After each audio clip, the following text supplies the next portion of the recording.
Assalamu alaikum wa rahmatullahi wa barakatuh. May the peace, mercy, and blessings of Allah be upon you. Welcome once again to Basic Fiqh Presentation. Inshallah, in this video, we'll be talking about dry ablution. Dry ablution. Dry ablution happens to be the last topic under the fiqh of under purification. Sorry, it happens to be the last topic under purification. So before we go into the topic, I would like to remind us of some things that were mentioned in the first video. In the first video, I mentioned that this presentation, is based on it's based on the elementary aspect of fiqh, just the elementary aspect, and at the same time, in this presentation, we have tried as much as possible to maintain just one opinion, just a single opinion. So, because most of the topics we have taken in the previous videos, most of them have different opinion. Most of the topics, there are differences of opinions regarding each issue under them. So there are differences of opinion regarding most of them. So, and we have only mentioned a single opinion throughout. So I'm saying this because, as time goes on, we learn more and more and more, and we realize that there are actually more opinions than the ones that we have mentioned here. So we realize that there are actually other opinions, than the one we have mentioned here.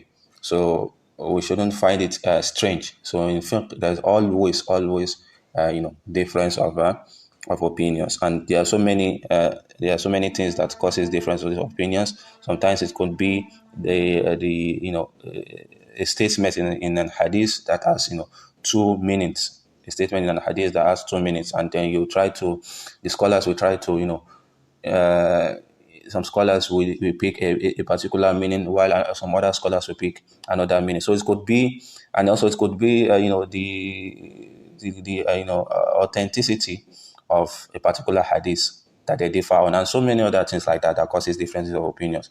So we are only maintaining the most common opinions in most issues. In most issues, we are only maintaining the most common opinion. So we should note that it's very, very important. So now we go to dry ablution.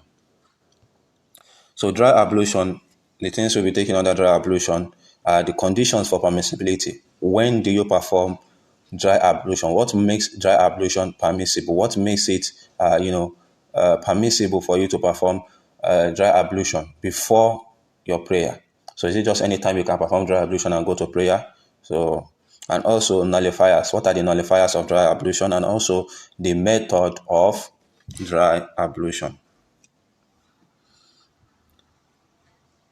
First off, dry ablution.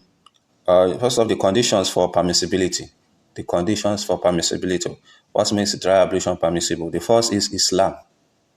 The very first thing that makes dry ablution permissible is Islam. Of course, every act of worship, before it is considered correct and accepted and acceptable by Allah, you must be a Muslim. The performer must be a Muslim.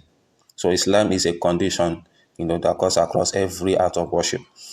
So sanity also, a person has to be sane. A person has to be sane is a condition for the permissibility of dry ablution. Also, the inability to use water. The inability to use water. So what do we mean by the inability to use water? The inability to use water could be from the person using the water himself. That, perhaps he is sick and is unable to use water, or there's, or the water is not available. There's no water in his surrounding. So the inability could be due to scarcity of water. It could be due to his own illness, or due to fear that, if he goes to get water, there's water in the surrounding and he's not ill, he's not sick. So, but if he goes out to fetch the water, there's a high possibility that he might get harmed on the way, because perhaps there is a bit of clash in his community or something like that. So if he goes out to get the water, it could lead to some serious injuries. So if this happens, then it is permissible to perform dry ablution, even despite the fact that there's water in his surrounding, and at the same time he is not sick. So the inability to use water generally, so whether it is caused by the scarcity of water or caused by the person himself, whether due to fear or due to sickness or due to any other thing, or due to the fear of losing something. Perhaps he is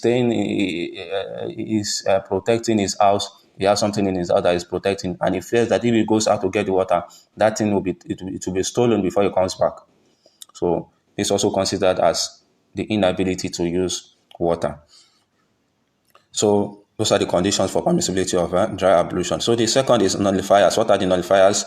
So the nullifiers are, first of all, the nullifiers of water ablution. We took that some videos ago. The nullifiers of water ablution. So every nullifier of water ablution, we can go back to the video if we have forgotten them. The nullifiers of water ablution also nullify the dry ablution. So these are the nullifiers of water ablution. So, and secondly, in addition to the nullifiers of water ablution, in addition to that, the ability to use water. So once there's ability to use water, whether if the water was scarce before, so if there's availability of water now, so then the person, the dry ablution has been nullified. And also, if the person was sick before and is no longer sick, then the dry ablution has also been nullified. So the ability to use water is the second nullifier of dry ablution. In addition to the nullifiers of water ablution. So as you can see, so these are the things we have taken: the nullifiers of water ablution, and also the ability to use water. Then next thing is the method. How do we perform the water ablution? The dry ablution, sorry. How do we perform the dry ablution? So the first thing is intention. You can see intention once again, intention. So intention. So even if it is not mentioned, in some cases, some people might not mention it. Some scholars might not mention it because they expect that you will have known that intention, of course, is a condition. It's a condition. So for every act of worship, if it is an act of worship, you must intend that you are doing it to worship Allah. So the intention, and also, the intention does not have to be something that you will pronounce with your mouth. Intention is in the heart. The intention is in the heart. So secondly is you say Bismillah. You say Bismillah just like water ablution. Then thirdly, you put your hand on the soil. You put your hand on the soil. So, and after that, you rub your face. So when you put your hand on the soil, you are not expected to pack, dust into your hand or pack, lots of sand into your hand. It's not necessary. So do so. So no, you are not performing the water ablution. You don't do it like you are performing the water ablution where you pack sand into your hand. No, just place your palm on the soil, and you rub it on the face, and after that you rub it on the wrist. You rub it on the wrist. So it's the method of performing dry ablution. So like I said at the beginning of the video, there are so many other things that could have been mentioned under dry ablution and other topics as well. So, but this is just the elementary aspect of it. These are the elementary aspects of it. So you put your hand there and you rub it on your face, and after that you rub it on your hands to the wrist, not the hand to the elbow, not from the tip of the finger to the elbow, like you have it in water ablution. So from the tip of the fingers to the wrist. So, and there are differences of opinion regarding the orderliness of it. Should it be the face always? Should it always be the face before the hand, or the hands before the face? Or a person can do the hands before the face? Should it always be the face before the hand in every circumstance, or the hands before the hand? So many other issues that we will not be going deep into. But this is the method. This is how you perform the dry ablution. So basically, this is the basic method for performing dry ablution. So this is where we'll stop in this video. This is where we'll stop in this video. If you like it, please kindly subscribe. Thank you very much. See you in the next video. Thank you.